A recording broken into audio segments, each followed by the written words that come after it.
大家好啊，都有半年以上冇去拍片同大家分享啦。今次呢，我係衝出歐洲，同大家一齊返鄉下。今次呢，就係同大家一齊去日本嘅福岡。先呢，我哋去大宰府天滿宮。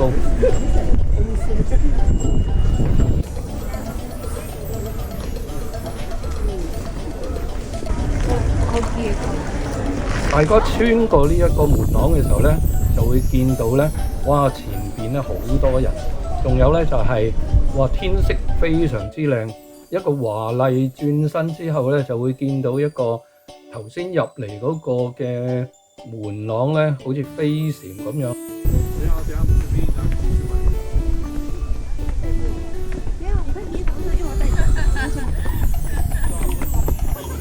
大家有冇睇到啊？箭嘴指住嗰個屋檐頂呢，係種咗樹同埋草嘅。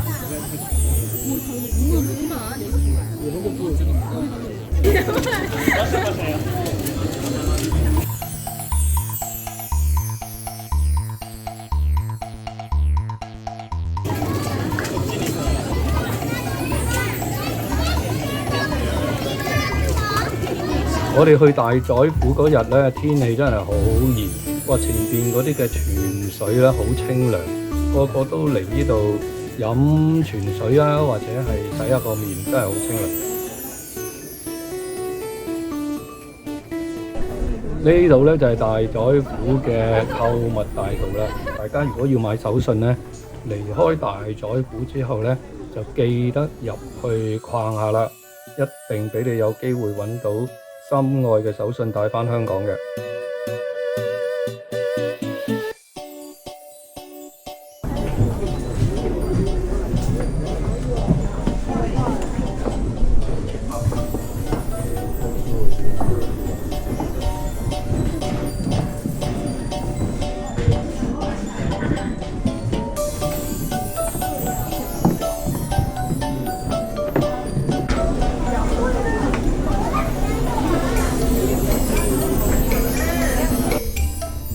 呢間呢係有關啲茶製品嘅出名嘅手信店，咁入邊呢有一啲同茶有關嘅蛋糕啦，或者係一啲雪糕，咁都係好適合咧大家入去品嚐，或者買啲返香港做手信嘅。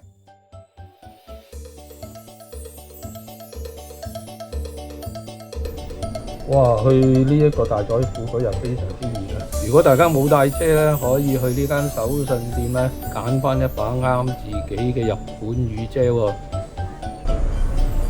去呢個大宰府嘅景點咧，其實大家可以搭西鐵線，然後有一個叫做大宰府站，大家可以喺呢一度去大宰府嘅景點嘅。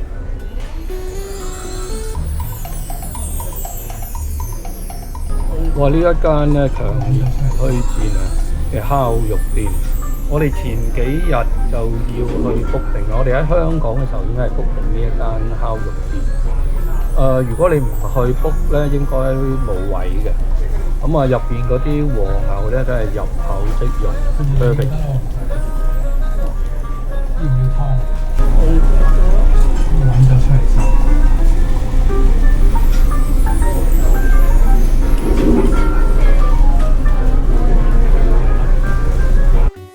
第二日咧，我哋就去柳村嗰度遊河啦。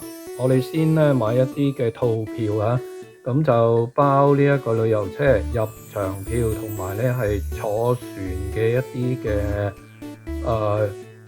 套票啊。我都係唔講咁多啦，大家不如一齊去欣賞下泛舟河上嘅情景啦。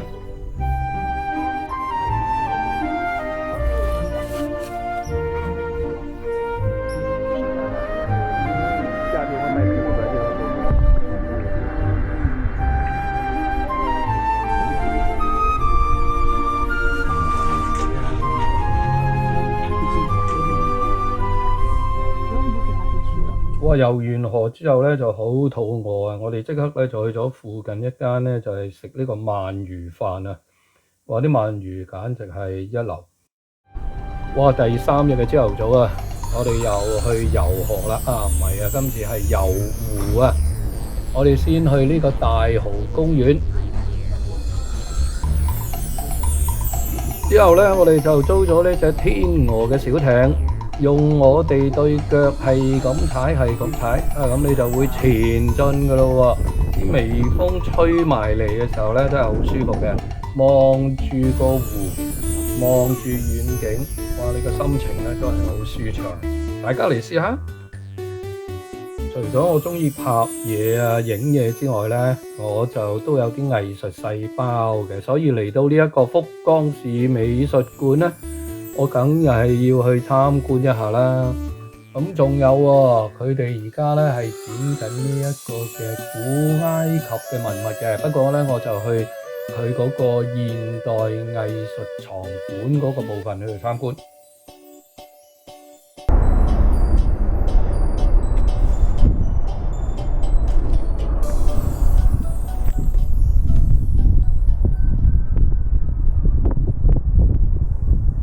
參觀完藝術館醫埋個肚之後咧，咁我哋行下又見到一個小城堡。經過小城堡之後咧，咁我哋就逛下，就唔知點解又行咗去梅園咯喎。咁呢個梅園咧係有好多種嘅梅花嘅，咁大家咧都係過嚟呢度咧就係欣賞梅花嘅盛開啦。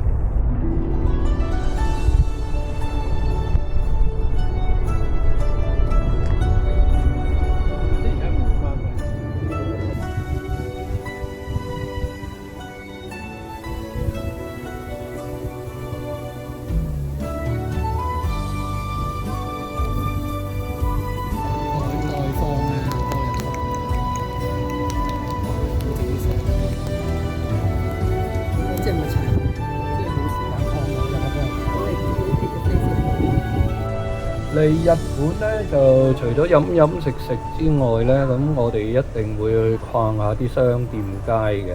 咁我哋就去咗呢條叫做上川端嘅商店街啦。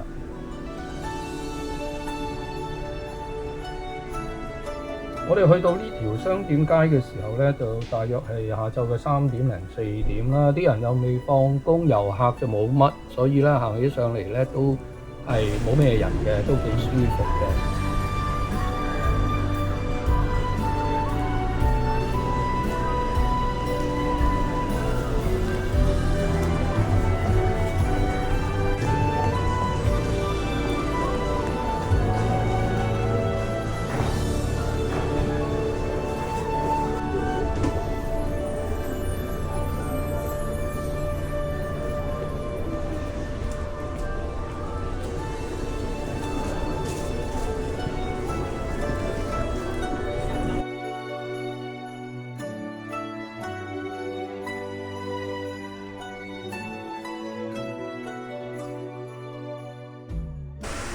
去到福岡最後嗰晚啦，咁我哋咧就去咗 Canal City 就睇呢個燈光噴泉表演嘅，非常之精彩。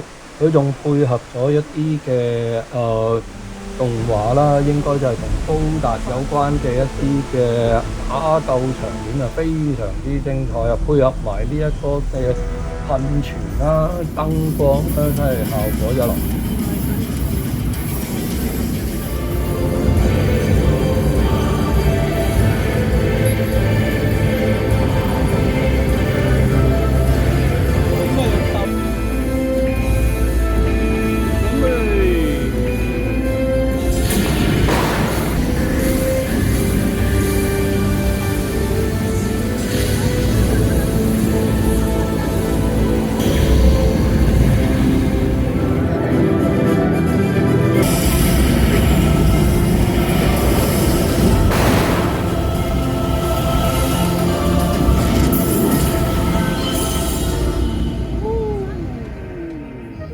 既然大家都睇到呢一度嘅片尾啦，就請大家繼續睇埋彩蛋啦。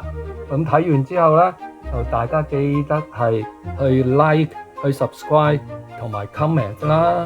下一次見。